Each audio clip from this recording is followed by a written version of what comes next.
اعوذ باللہ من الشیطان الرجیم، بسم اللہ الرحمن الرحیم۔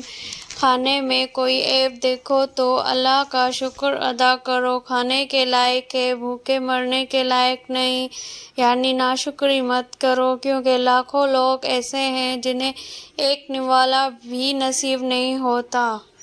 کھانے پر صبر و شکر، چھوٹی چھوٹی باتوں پر ناشکری مت کرو۔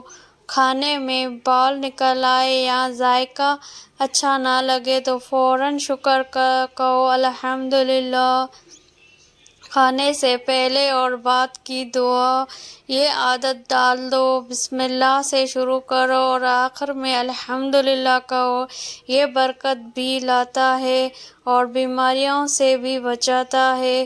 غصے کو برداشت کرنا، چھوٹی چھوٹی باتوں پر لڑنے جھگڑنے سے بچو، گھر میں سکون قائم کرو، وقت کی قدر، دن کو بیکار کاموں میں ضائع مت کرو، ہر لمحہ قیمتی ہے، اسے نیکی اور عبادت میں لگاؤ۔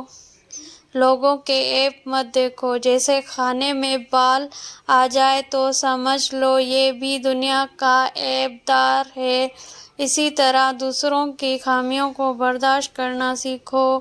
میرے پیارے بہن بھائیوں، یہ چھوٹے چھوٹے نسخے اپنے زندگی کو سکون اور خوشیوں سے بھر جاتی ہے، اپنا لو اپنی زندگی میں۔